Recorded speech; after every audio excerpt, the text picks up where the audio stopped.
Hello student, this is Anita Rathod and you are watching online classes of Symbiosia School. Today's topics are internal resistance of a cell in terms of E, V and R. Second, series and parallel combination of cells. हम लोग का third chapter चल रहा था और आज के video में हम पढ़ेंगे internal resistance of a cell in terms of E, V and R, where E is the electromotive force, V is the potential difference and R is the resistance of the circuit. As we know, E equals to V plus V, where capital V is the potential difference of the circuit, that is shown here, and small v is the internal potential difference of a cell. ठीक है, so according to Ohm's law, V equals to IR, where I is the current drawn in the cell. जो यहाँ पर I है वो current इस cell के अंदर जो फ्लो हो रही है वो है, और स्मॉल r क्या है? स्मॉल r उस अंदर वाले सेल के अंदर जो उसके इलेक्ट्रोलाइट की वजह से जो वहाँ पर एक स्मॉल रेजिस्टेंस क्रिएट हो रहा है वो रेजिस्टेंस शो कर रहा है. सो यहाँ से हम निकाल लेंगे स्मॉल आई आर की value. So small I R की वैल्यू हो जाएगी E माइनस वी. ठीक है, अब यहाँ पर दोनों तरफ आप कैपिटल आई आर से डिवाइड कर दीजिए. सो कैपिटल आई आर यानी कि V से मैंने इसे डिवाइड कर दिया है. So I R upon I R equals to E minus V upon V. यहाँ पर I से I कैंसिल, सॉरी यहाँ I से I कैंसिल नहीं होगा क्योंकि यहाँ पर ये वाला जो I है वो सेल के अंदर का करंट है और ये वाला I है वो सेल के बाहर की करंट है. ठीक है, सो यहाँ से हम निकाल लेंगे R equals to E upon V minus V into R. अब ये यहाँ पर वैल्यू कैसे आई है ये देखिए कि यहाँ पर जो सेल है और जो सर्किट है वो दोनों एक तरीके से देखा जाए तो एंड टू एंड कनेक्शन है, यानी कि सीरीज कनेक्शन है. तो सीरीज कनेक्शन में करंट का अमाउंट क्या रहता है? सेम रहता है. तो इसके सेल के अंदर जो करंट फ्लो होगी वही करंट पूरे सर्किट में फ्लो होगी. तो यहाँ पर ये जो करंट की वैल्यू है वो सेम आएगी. तो ये I से यहाँ पर I कैंसिल हो जाएगा. अब ये बचेगा small r upon r equals to E upon V, इसको मैं अलग अलग लिख दूं, माइनस V अपॉन V. तो ये हो जाएगा R upon R E upon V minus 1. अब यहाँ से अगर हमें स्मॉल r निकालना है तो इस कैपिटल R को हम इधर ले जाएंगे, ये आ जाएगा आपका R और ये यहाँ से R हट जाएगा. तो स्मॉल r इक्वल्स टू आ जाएगा R equals to E minus V minus 1 into R. Determination of internal resistance of a cell by voltmeter method. अब यहाँ पर फर्स्ट डायग्राम में देखिए, यहाँ पर जब सर्किट ओपन है, ओपन सर्किट है मतलब कि सर्किट में कोई भी करंट नहीं फ्लो हो रहा है, तो यहाँ पर हम इस सर्किट का ईएमएफ यानी कि जो सेल का ईएमएफ होगा वो मेजर कर सकते हैं. यहाँ पर सेकंड जो डायग्राम है उसमें सर्किट कैसा है? क्लोज्ड सर्किट है, यानी कि करंट उसमें फ्लो हो रहा है. तो इस कंडीशन में जब करंट फ्लो हो रहा है तो वहां पर हम किसी भी सर्किट में उसके दो पॉइंट्स के बीच का पोटेंशियल डिफरेंस मेजर कर सकते हैं, यानी कि यहाँ पर इस टर्मिनल पर हम क्या कर सकते हैं? पोटेंशियल डिफरेंस को मेजर किया जा सकता है. ठीक है, तो सिंपली हम ये कह सकते हैं कि जब सर्किट ओपन है तो हम ईएमएफ को मेजर कर सकते हैं, और जब सर्किट क्लोज है यानी कि जब उसमें करंट फ्लो हो रहा है तो हम पोटेंशियल डिफरेंस को मेजर कर सकते हैं. राइट, नेक्स्ट है सेल्स इन सीरीज कॉम्बिनेशन. अभी तक आपने रेजिस्टेंस को पढ़ा हुआ है सीरीज और पैरेलल कॉम्बिनेशन में, उसके बाद आपने रेजिस्टेंस जो पढ़े थे आपने वो पढ़े थे 10th क्लास में. अब यहाँ पर सीबीएसई ने रेजिस्टेंस पैरेलल और सीरीज कॉम्बिनेशन में हटा दिया है, इस टॉपिक को डिलीट कर दिया है क्योंकि ऑलरेडी इसको आप 10th क्लास में पढ़ चुके हो. सेकेंड चैप्टर में आप लोगों ने पढ़ा था कैपेसिटेंस यानी कि capacitor in series and parallel combination. अब इस चैप्टर में हम यहाँ पर पढ़ेंगे cells in series and parallel combination. ठीक है, तो फर्स्ट हम पढ़ते हैं cells in series combination. So cells are connected in series when they are joined end to end so that the same quantity of electricity must flow through each cell. अब यहाँ पर देखिए, यहाँ तीनों सेल्स जो हैं वो एंड टू एंड कनेक्शन है और तीनों सेल क्या सीरीज कॉम्बिनेशन में है. जब तीनों सेल सीरीज कॉम्बिनेशन में है तो इसका मतलब है कि करंट का अमाउंट सेम रहेगा. यहाँ पर भी करंट I, इसमें भी करंट I फ्लो होगा और इसमें भी करंट I फ्लो होगा. ठीक है, सीरीज में करंट का अमाउंट क्या रहता है, सेम रहता है। सो यहाँ पर कुछ पॉइंट है, the EMF of the battery is the sum of the individual EMF. तो यहाँ पर जो इस पूरे सर्किट में जो भी बैटरी यूज हुई है, उस बैटरी का जो ईएमएफ होगा वो ईएमएफ इन सेल्स के अलग अलग ईएमएफ के सम के इक्वल होगा। यानी कि हम उसको कह सकते हैं कि E equals to E1 plus E2 plus E3, where E1 is the EMF of first cell, E2 is the EMF of second cell and E3 is the EMF of third cell. Next point है, the current in each cell is the same as is identical with the current in the entire arrangement. और जैसा कि मैं पहले बता चुकी हूँ कि यहाँ पर करंट का अमाउंट क्या रहेगा, तीनों सेल्स में सेम रहेगा और पूरे सर्किट में भी करंट की वही वैल्यू रहेगी। यानी कि एंटायर सर्किट में करंट का अमाउंट क्या रहेगा, सेम रहेगा, क्योंकि ये एक सीरीज कॉम्बिनेशन है। Third, the total internal resistance of a battery is the sum of the individual internal resistance. और इस सर्किट में जो भी बैटरी यूज हुई है, उस बैटरी का जो टोटल रेजिस्टेंस होगा वो हर एक सेल के इंटरनल रेजिस्टेंस के सम के इक्वल होगा। सपोज करिए कि आपके घर में कोई एक बड़ी बैटरी है, मान लीजिए आपकी इन्वर्टर की बैटरी है, और उस इन्वर्टर की बैटरी में आपने बहुत सारे, सपोज करिए कि आपने 5 सेल्स लगा रखे हैं और वो सेल्स आपके सीरीज कॉम्बिनेशन में हैं। तो उन 5 सेल्स का जो ईएमएफ होगा, उस ईएमएफ को अगर हम ऐड कर दें तो वो हमारे बैटरी के ईएमएफ के इक्वल, बैटरी के ईएमएफ के नहीं, बैटरी के ईएमएफ के इक्वल होगा, वो तो होगा ही, लेकिन रेजिस्टेंस में भी क्या रहेगा, रेजिस्टेंस में भी सेम रहेगा। जो हर एक सेल के रेजिस्टेंस, यानी कि हर एक सेल का, मान लीजिए कि अगर एक सेल का रेजिस्टेंस 2 ओम है, तो अगर मैं 5 सेल्स का रेजिस्टेंस पूछूं तो ये हो जाएगा आपका 10 ओम। ठीक है, और ये 10 ओम ही आपकी पूरी बैटरी का क्या होगा, रेजिस्टेंस होगा। लेकिन अगर हम करंट की बात करें तो अगर फर्स्ट सेल में करंट 4 एम्पियर फ्लो हो रहा है तो हर एक सेल में करंट 4 एम्पियर फ्लो होगा और पूरी बैटरी में भी करंट कितना फ्लो होगा, 4 एम्पियर। ईएमएफ में और रेजिस्टेंस में सेम चीज अप्लाई हो रही है। ईएमएफ भी टोटल बैटरी का ईएमएफ इंडिविजुअल सेल के ईएमएफ के सम के इक्वल है, और टोटल बैटरी का, जो पूरी बैटरी है, एंटायर बैटरी, उस पूरी बैटरी का जो इंटरनल रेजिस्टेंस है वो भी इंडिविजुअल सेल्स के इंटरनल रेजिस्टेंस के सम के इक्वल होगा। तो इस तरीके से हम 3 चीजें यहाँ से निकाल सकते हैं, total EMF of the battery, current in the battery and resistance of the battery.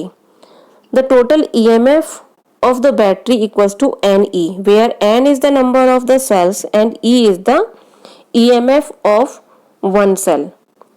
Total internal resistance of the battery NR, where N is the number of cell and R is the internal resistance of one cell. So total resistance of the circuit कितना हो जाएगा, total resistance हो गया NR plus R.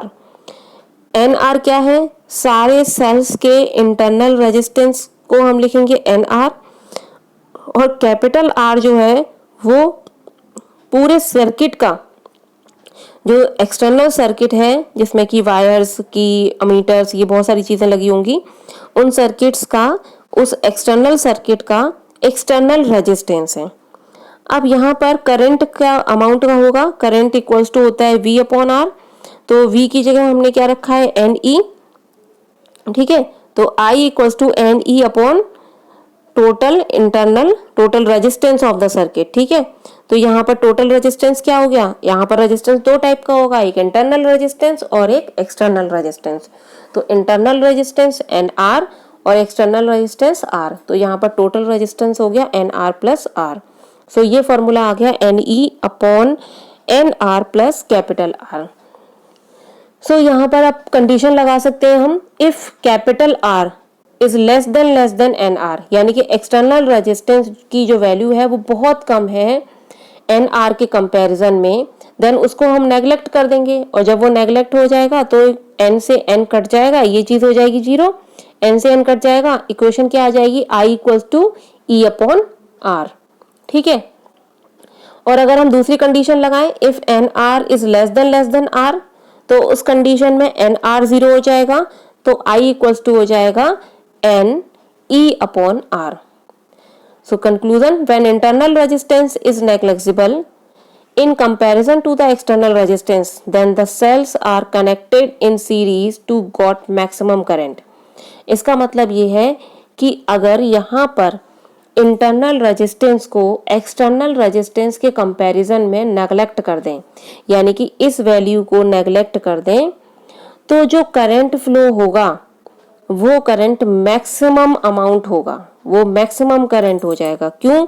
क्योंकि यहाँ पर E upon R हो जाएगा, ये आपको करंट देगा, और जो करंट देगा वो उसका n टाइम्स हो जाएगा।